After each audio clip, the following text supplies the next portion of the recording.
Ici, nous dévoilons l'envers de la tapisserie. Mirador, l'instant vérité sur la gouvernance, sur comment chaque franc du contribuable guinéen est dépensé. Mirador, tout sur les dessous des cartes politiques sous les tropiques en Guinée. Aboubacar Diallo. Talibé, on en vient à présent donc à cette décision de la junte de faire transférer l'ex-président Alpha Condé. Une décision qui finalement a été confirmée hier par le CNRD à travers un communiqué lu par colonel Aminata Diallo. Ah, il revient au devant de la scène. Porte-parole donc du CNRD. Ah, c'est officialisé.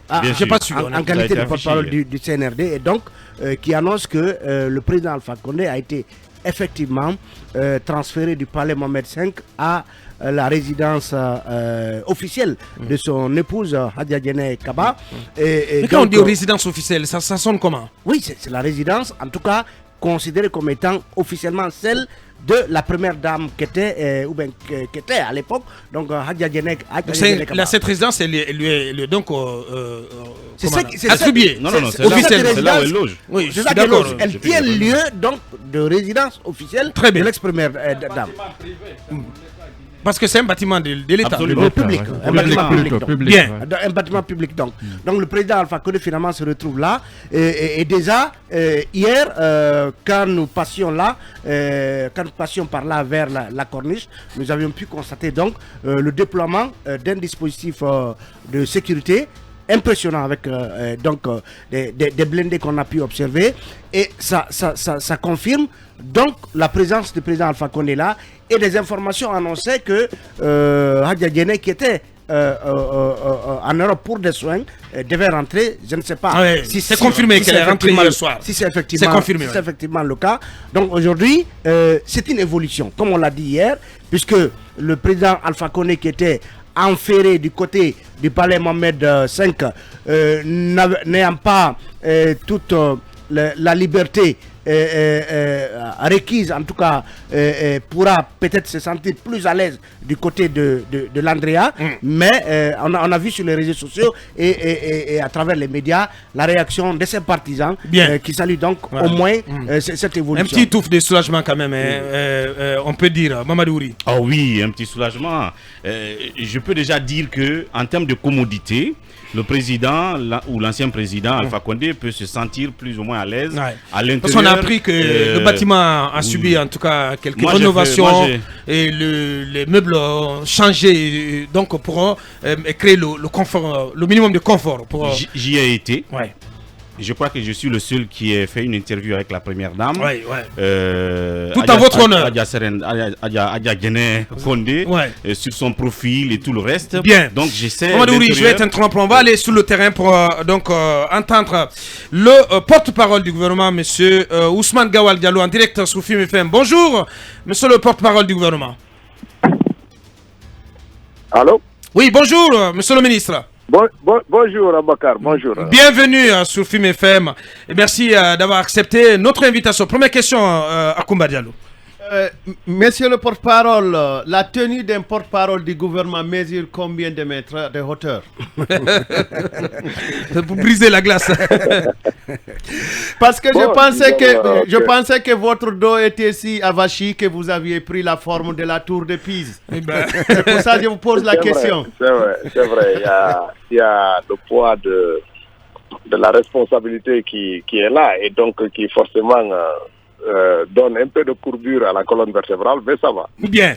Alors, ces réactions hier, quand on a tenté de vous joindre, j'ai vu beaucoup de réactions de nos concitoyens qui disaient que c'était quand même assez paradoxal de savoir que c'est Ousmane Gawal qui était emprisonné hier par Alpha Condé, qui soit celui qui parle du sort d'Alpha Condé. Comment vous analysez cela? Quelles leçons de vie?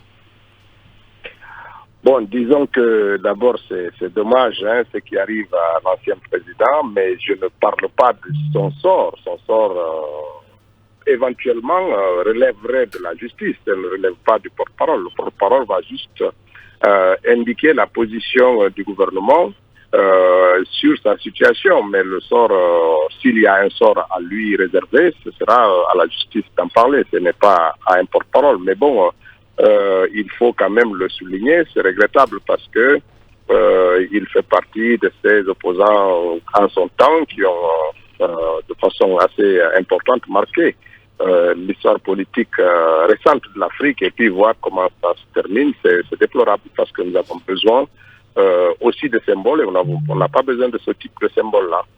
Bien, allez-y Mamadou. Oui, monsieur le ministre, porte-parole, une question à deux niveaux. D'abord, la décision de déplacer l'ex-président du palais Mohamed V, où il n'avait pas une liberté de mouvement, à la résidence de sa femme, consiste-t-il à envoyer un signal à la CEDEAO qui insistait à ce qu'on libère Alpha Condé?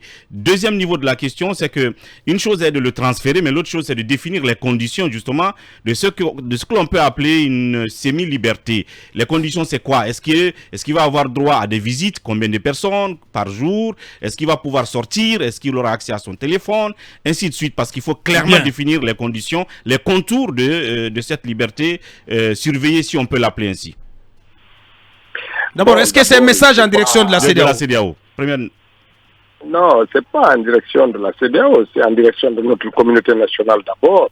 Le CNRD, lorsqu'il a pris le pouvoir, a indiqué clairement que la justice serait la boussole de cette gouvernance. Et donc, il ne peut pas déclarer ça comme un principe de gouvernance et faire le contraire. Donc, il est tout à fait naturel qu'en conformité avec cette déclaration du président du CNRD, et qu'on essaye, dans la mesure du possible, d'être dans l'esprit de cette déclaration. Donc c'est dans ce cadre-là que la décision a été prise, parce qu'il n'est pas à ce jour inculpé de quoi que ce soit, de lui permettre de vivre normalement, si un président peut vivre normalement. Un ancien président, en réalité, ne peut pas vivre normalement, comme vous le savez, parce qu'il y a des contraintes de la sécurité, il y a des contraintes, lui, en plus de certaines conditions qui font que des dispositions vont être prises pour garantir ça. Et préserver sa sécurité, préserver sa dignité. Et donc là-dessus, il n'y a pas d'équivoque. Et même en temps normal, un président ne peut pas recevoir tout le monde. Il va recevoir des gens qu'il aura choisi de recevoir, et dans la limite de ce que lui-même il peut faire. Mais il n'y a pas de contrainte particulière par rapport à ça. Il n'y a pas d'imposition, il n'y a pas de limitation imposée par les nouvelles autorités. On ne pose pas. Je pense que les nouvelles autorités actuellement ne le font pas. S'il y a des contraintes, c'est à la justice de les poser, encore une fois. Mais à ce jour, il n'y a pas de contraintes particulières en dehors de ce qui la sécurité autorise, de ce que la préservation de son intégrité autorise, de ce que la préservation de sa santé autorise. Donc, ça voudrait dire que tous ces soutiens pourraient tenter de pour être autorisés à l'ouvrir, notamment l'establishment RPG Arc-en-Ciel. Est-ce que les soutiens, est-ce que lui, je pense que il y a eu un moment où des gens de son parti ont essayé de le joindre, et lui-même a exprimé le fait de ne pas le rencontrer. C'est d'abord, est-ce que c'est lui est-ce que c'est les soutiens qui décident de le rencontrer, ou bien c'est lui qui choisit qui il veut rencontrer? Il faut aussi mettre la barre à ce niveau-là. Et il rencontre qui il veut, il rencontre à sa décision qui il veut, et dans les conditions qu'il peut chez lui. Il n'y a aucun problème. Monsieur le porte-parole du gouvernement, restons encore là-dessus, c'est très important. Ça peut paraître banal, mais les gens veulent savoir. Est-ce que ça veut dire autrement que Alpha peut demander à ce qu'on l'amène, je ne sais pas, à Madina ou à Kaloum, se promener, se procurer quelque chose à la supérette? Il aurait ce droit-là? Monsieur Mara, je pense qu'il faut être... Non, Mamadouri. Mamadouri, pardon, je confonds vos voix. Bien. Il faut rester dans ce qui est normal. Est-ce qu'en temps normal, Alpha demandait à aller à Madina ou à Niamey, il faut quand même... Ou à une supérette. Il se promenait quand même. C'est quelqu'un qui aimait se balader à travers Conakry, quand même. Allez, vous-même essayez d'aller le rencontrer. Puis c'est tout. Demandez-le s'il a besoin de vous rencontrer. C'est-à-dire que le problème, il ne faut pas en faire nous sommes dans un système où on essaye de rassurer les Guinéens sur la disposition des autorités actuelles, à garantir la sécurité et surtout à respecter les droits de chacun d'entre nous. Et ça, c'est fondamental. Vu la première fois qu'il y a ce type de comportement dans notre pays, je pense qu'il est important de saluer cette avancée, puisqu'il faut le dire clairement, ce n'est pas courant que ce qui arrive en Guinée arrive en Afrique, et que les libertés de chacun des anciens membres du système soient respectées. Il faut quand même se féliciter de cette avancée sur le respect des droits de l'homme et des libertés fondamentales. Et ça, c'est une avancée. Bien, allez-y, Talibé. Des responsables du RPG nous ont dit avoir adressé des courriers au CNRD en vue de la libération d'Alpha Condé, en plus de l'insistance donc de la CEDEAO. Est-ce que finalement, c'est une réponse aux deux entités, la famille politique du président Alpha Condé et la CEDEAO, qui en a fait un point non négociable, monsieur le ministre? Bon, ça c'est vous qui le dites. Est-ce qu'Alpha Condé était prisonnier? Est-ce que essayer de lui garantir une certaine sécurité veut dire qu'il est prisonnier? Parce qu'on demande la liberté aux gens qui sont emprisonnés. Est-ce qu'il était prisonnier? Est-ce qu'ils parlent au nom d'Alpha ou ils parlent à leur propre nom? Est-ce qu'eux-mêmes, ils savent si Alpha veut les rencontrer, etc. Je pense qu'il faut rester non pas dans le sensationnel où des gens essayent de parler aujourd'hui. Nous le savons qu'il y a eu des responsables dans le pas tout à fait récent qui ont voulu le rencontrer. Il a dit non, qu'il ne voulait pas le rencontrer. Donc, est-ce que Alpha les a mandatés pour parler en ce moment? Il faut quand même que les gens respectent un peu tous ces paramètres-là et qu'on ne ressorte pas simplement pour dire ce qu'on a envie de dire, parce qu'effectivement, il est dans une situation aujourd'hui, peut-être qu'il ne rencontre pas ses anciens collaborateurs, et que, voilà, il faut s'assurer que ces refus de rencontre viennent de lui ou viennent des autorités. Mais vous n'allez pas quand même dire, monsieur le ministre, vous n'allez pas quand même dire que se déplacer, le fait de... Oui, allez-y. Le mettre dans la résidence de son épouse aujourd'hui, c'est quand même un gage qu'on le ramène dans sa famille. On ne le met pas parce que là où il était, les gens estimaient que bon, bah, il était emprisonné et tout. Bah, on le retourne dans sa famille et on lui donne une sécurité nécessaire à son statut. Et puis voilà. Ouais. Un mot tout de même à l'intention de la CEDEAO, parce que vous n'allez pas quand même nous dire que cette décision n'a aucun lien, en tout cas avec l'insistance qui était celle de la CEDEAO, qui demeure d'ailleurs une insistance de la CEDEAO de libérer l'ancien président sans condition et sans délai. C'est quand même, ça a été plusieurs fois martelé par des sommets des chefs d'État de la CEDEAO. Est-ce que votre décision ne répond pas aussi à cela? Systématiquement, le CNRD a indiqué qu'Alpha n'était pas un prisonnier. Et je pense qu'aujourd'hui, si ils veulent comprendre dans ses déplacements vers sa résidence personnelle que c'est une réponse à ça, tant mieux. Mais en tous les cas, la déclaration du CNRD était claire là-dessus. Cela ne fait pas l'objet, ce n'est pas le résultat d'une quelconque pression. Mais simplement, dès le début, on a indiqué qu'il n'était pas prisonnier. Il n'était pas enfermé, il n'était pas prisonnier, et je pense que ceci vient aussi démontrer qu'il n'est pas prisonnier, puisqu'il n'est pas inculpé à ce jour. Donc, je pense que c'est aussi une expression que les Guinéens doivent savoir, que s'il doit être prisonnier, ce sera à la suite d'une procédure judiciaire en bonne et due forme qui garantit ses droits. Mais il n'est pas libre de tous ses mouvements quand même. Très bien. Mais monsieur le ministre, il n'est pas libre de tous ses mouvements. Ben, ça, c'est vous qui le dites. Je pense qu'il faut aussi... C'est un ancien chef d'État. Est-ce qu'un président est libre? Est-ce que monsieur le président actuel, le colonel Mamadi Doumbouya, est-ce qu'il est libre de tous ses mouvements? C'est différent. Voilà, non, mais je ne dis pas que c'est pareil. Il y en a l'ancien et le nouveau. Mais chaque citoyen a une certaine limitation qui est faite de ses mouvements. Bien. Comme vous, comme moi, comme n'importe qui. Mais il faut, et c'est ça que je pense qu'il faut saluer et comprendre et mettre en avant, c'est le fait qu'aujourd'hui, il y a des droits inaliénables qui les sont conférés par nos lois et qui les sont garantis par les autorités. Et ça, c'est quelque chose d'important. Bien. Monsieur Ousmane Gawal Diallo, porte-parole du gouvernement, nous allons vous reprendre dans 3 minutes exactement pour prolonger cette interview. Allez, nous repartons au stand avec le porte-parole, l'actuel porte-parole du gouvernement. Monsieur le ministre, un mot sur cette information qui a été dévoilée par nos confrères de Jeune Afrique, justement concernant votre prédécesseur à ce poste. Je parle de Thibou Camara. Il semble que le président du Togo, Faure Gnassingbé, aurait donc adressé une demande express au colonel Mamadi Doumbouya pour qu'il laisse Thibou Camara aller se faire soigner à l'étranger. Qu'en savez-vous? Est-ce qu'il y a des possibilités en vue pour Thibou Camara d'aller se faire soigner à l'étranger? Bon, moi je ne suis pas au courant, en tout cas au gouvernement, on n'est pas au courant d'une telle démarche du président du Togo.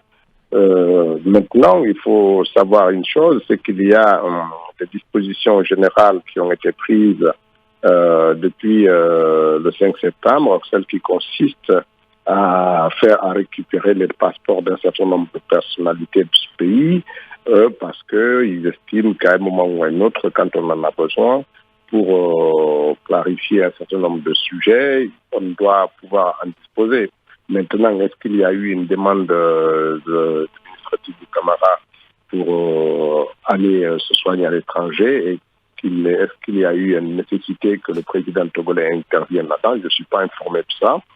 Mais bon, a priori, nous allons prendre langue avec le président pour savoir qu'en est-il, mais on n'est pas informé au gouvernement d'une telle démarche. Très bien. Allez-y, Mohamed. Alors, monsieur le ministre, nous avons beaucoup parlé du procès Alpha Condé. Je voudrais un peu qu'on revienne à monsieur Ousmane Gawal Diallo en tant que ministre de l'Urbanisme et de l'Habitat. D'entrée, quels sont vos rapports actuels avec votre ancienne formation politique, l'UFDG? Les rapports sont bons.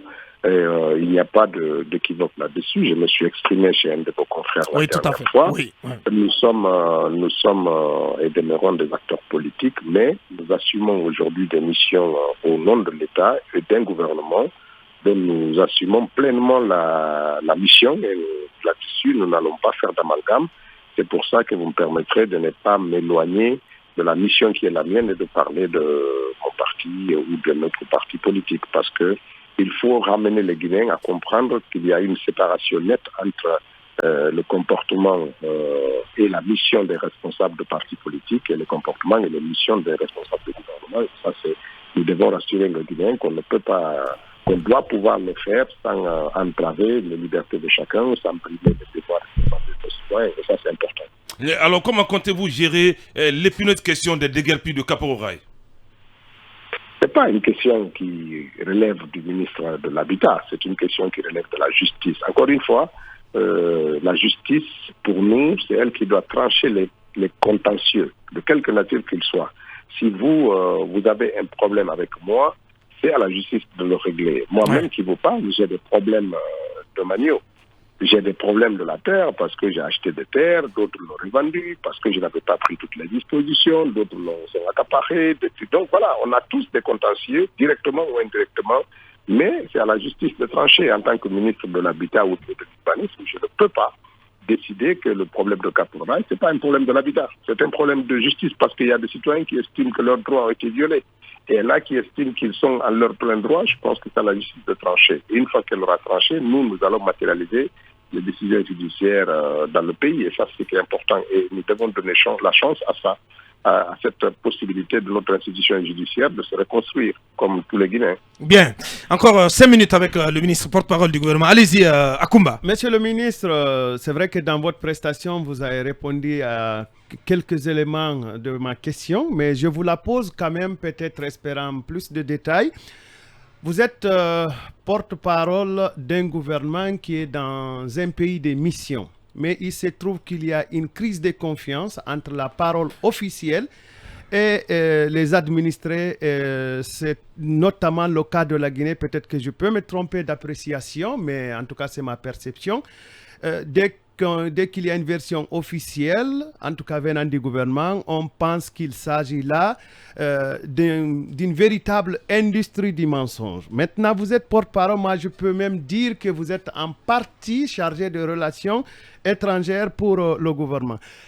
Parce que généralement les porte-paroles s'efforcent à étouffer l'opinion naissante ou s'efforcent à brûler le livre sans que les pages ne soient écrites encore.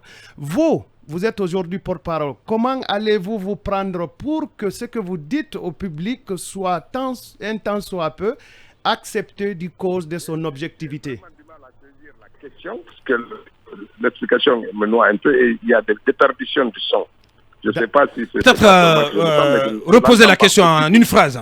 Alors, ce que je veux dire, vous êtes vous êtes porte-parole dans un pays où la parole publique n'est pas tellement considérée parce qu'elle n'a pas de valeur, parce qu'il y a, de mon point de vue, une crise de confiance entre les gouvernants et les gouvernés. Vous, comment est-ce que vous allez vous y prendre pour que votre parole affiche un tant soit peu d'objectivité pour qu'elle soit consommée? Parce que là, nous sommes obligés de consommer votre parole.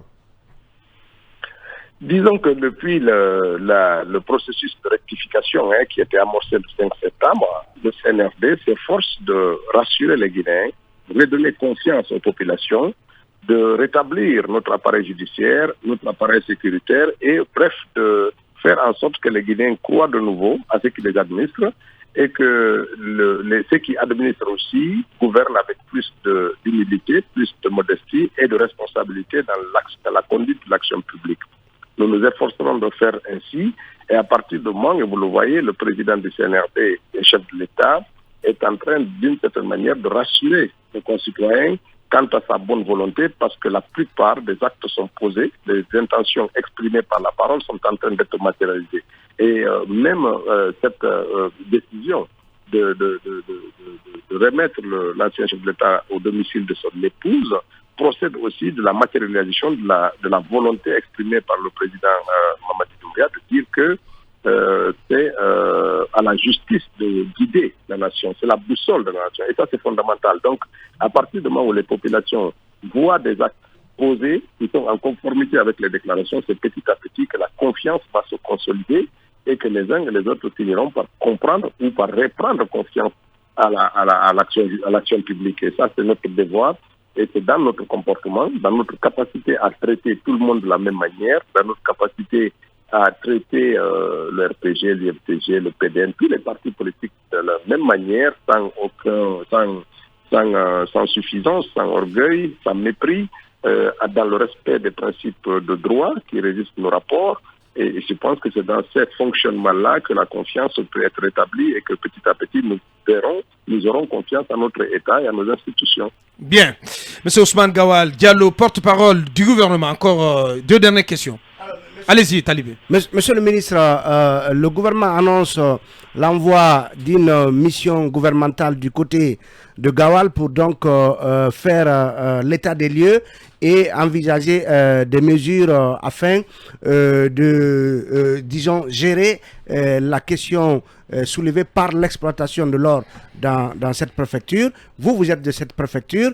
Est-ce qu'aujourd'hui, quand vous parlez de flux migratoire dans le compte-rendu du Conseil des ministres et vous parlez de conséquences sécuritaires, est-ce que on pourrait, disons, s'intéresser sur la présence éventuelle d'éléments sécuritaires pouvant déstabiliser le pays d'infiltrer?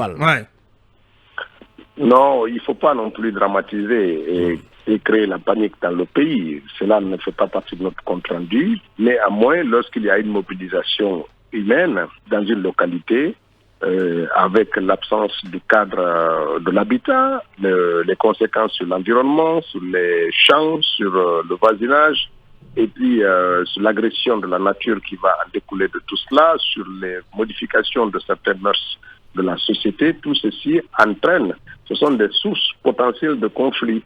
Et donc l'État aussi, sa responsabilité est dans l'anticipation. On vient nous enquérir de la situation et faire en sorte que des potentielles sources de crise n'éclatent pas en crise et que donc on prend des dispositions aussi bien par la pédagogie, dans la sensibilisation, dans l'encadrement, dans l'organisation, dans la prévention. Et c'est ça aussi le rôle de l'État. On ne va pas attendre qu'il y ait conflit, qu'il y ait crise pour venir là. Cela ne veut pas dire que ce déploiement serait lié à une crainte quelconque de déstabilisation de la Guinée. Non. Mais lorsque des conflits éclatent entre des voisins, sur quelque partie du territoire que ce soit, cela interpelle l'État. Et l'État doit donc pouvoir anticiper sur les sources de crise pour faire en sorte que nos concitoyens continuent de vivre en paix partout où ils se trouvent sur le territoire national. Maintenant, effectivement, quand des gens quittent un point du territoire pour aller dans un autre point, il faut savoir que Gawal, quand même, en l'espace de 8 mois à 1 an, a accueilli près de 80 000 personnes pour une population qui était estimée à 10 000 personnes auparavant. Donc il y a près de 88 fois plus que ce que la commune, que constituait la population. En termes d'habitat, c'est un problème. Ouais. En termes d'hygiène publique, c'est un problème. En termes de risque de propagation de maladies, c'est un problème. En termes de mœurs, c'est un problème. En termes de sécurité publique, c'est un problème. Et c'est tout ça qui conduit l'État à anticiper avec l'ensemble des ministres qui vont être déployés sur le terrain et leurs services pour qu'ils puissent proposer une solution qui permette durable de contrôler cela et que personne ne soit dérangé dans son habitat normalement. Bien. Et vous confirmez que vous serez de cette mission, monsieur le ministre? Non, malheureusement, je ne viens pas. Je ne pense pas qu'il y ait des problèmes d'habitat particulièrement. J'aurais pu être là en tant que ressortissant, mais je pense qu'il y a des structures et des populations qui peuvent venir exprimer leurs préoccupations que le ministre de l'Habitat. Bien. Et donc, je ne ferai pas partie de la délégation. C'est confirmé alors.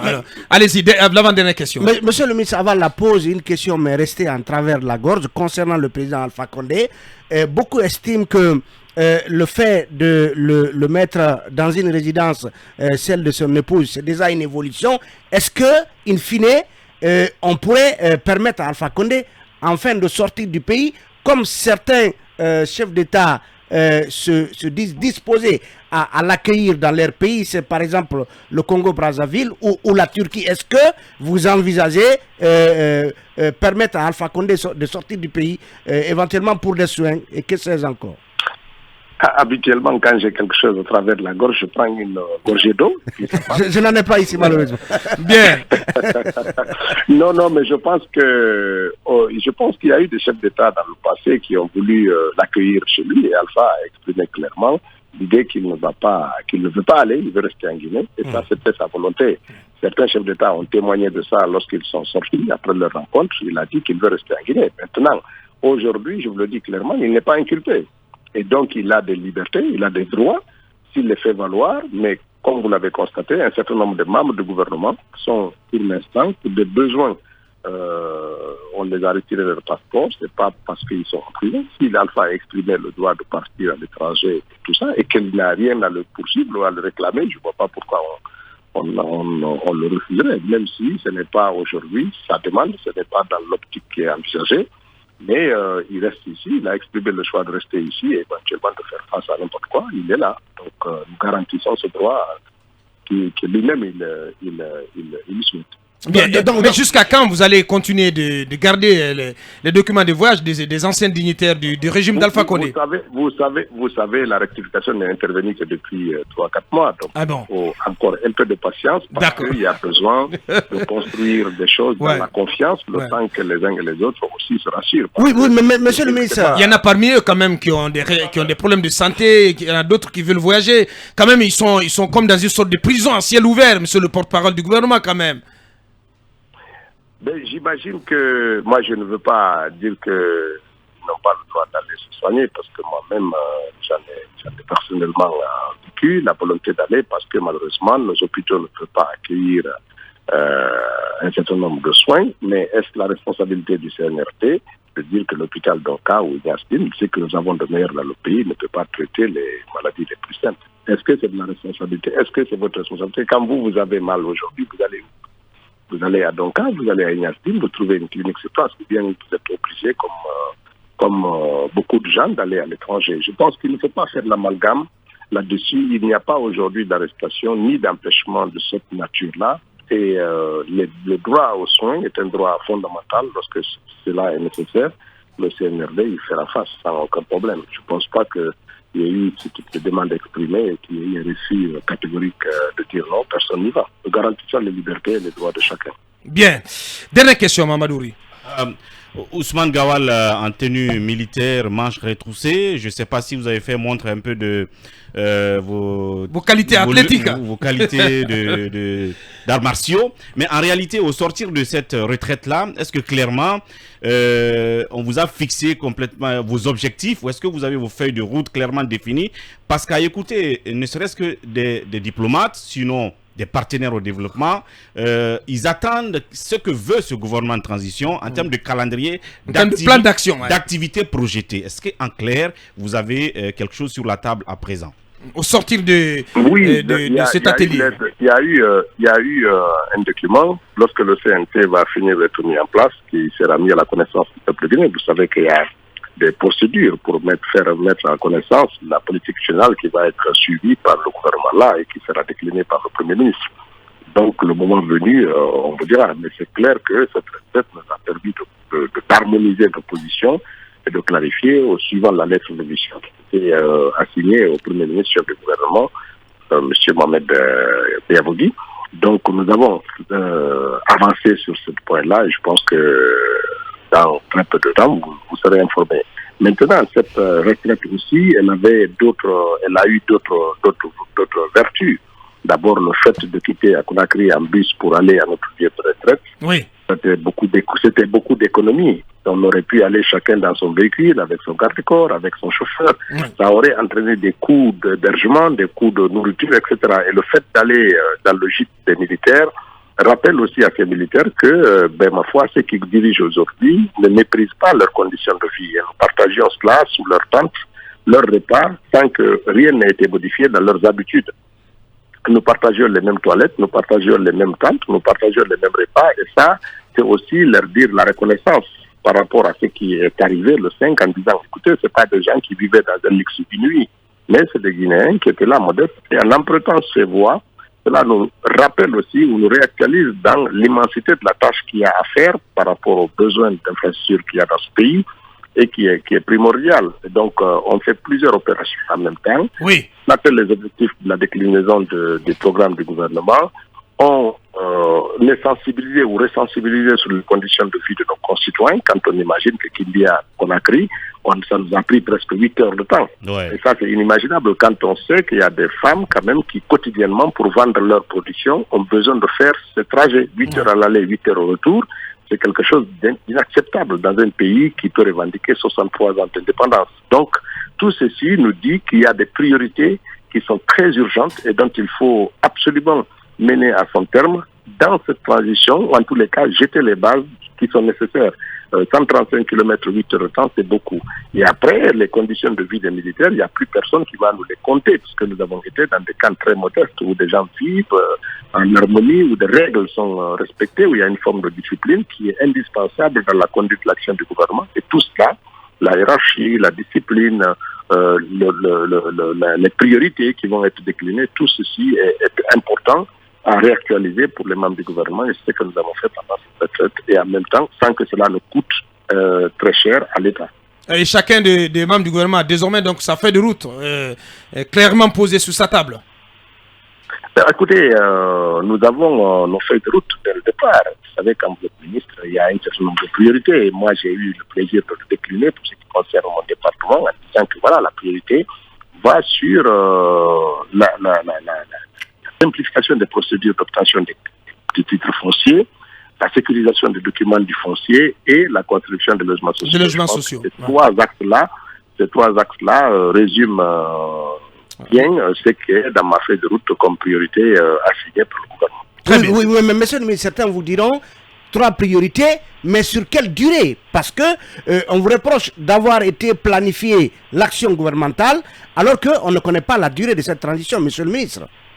La planification, vous savez, nous sommes actuellement en train de poursuivre des actions qui avaient été commencées par l'ancien gouvernement. Ça veut dire que quand vous assignez des priorités, ce n'est pas à la fin du gouvernement que les priorités vont s'arrêter. Elles peuvent être poursuivies, améliorées, rectifiées par ceux qui viendront après. Donc il faut fixer des priorités pour le pays parce que cela va transcender les périodes électorales, les périodes d'évolution de la gouvernance. Donc on met les priorités. La question des routes, on est obligé de prioriser ça. Quel que soit le gouvernement qui sera là, à la fin de la transition, il va poursuivre cette question de route. On ne va pas dire qu'on n'aura plus besoin de route. Donc les programmes de route qui seront planifiés vont être poursuivis après.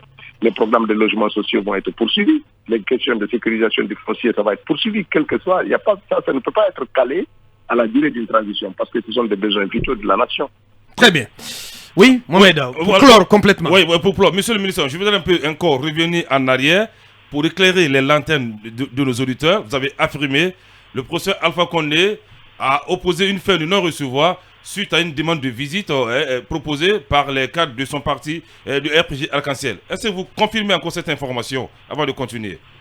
Non, mais je pense que vous-même, vous pouvez essayer d'aller là-bas et puis s'il estime que vous pouvez le rendre visite, vous pourrez témoigner à vos auditeurs. Très bien.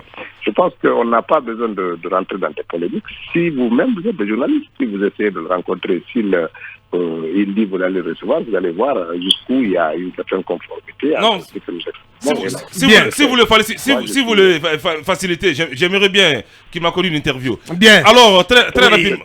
C'est terminé, Mohamed. Non, c'est pas terminé. Est-ce que la justice guinéenne a été saisie sur un cas des anciens ministres aujourd'hui qui sont en Guinée, qui ne peuvent pas sortir de la Guinée, du territoire? Non, il n'y a pas d'action judiciaire actuellement enclenchée.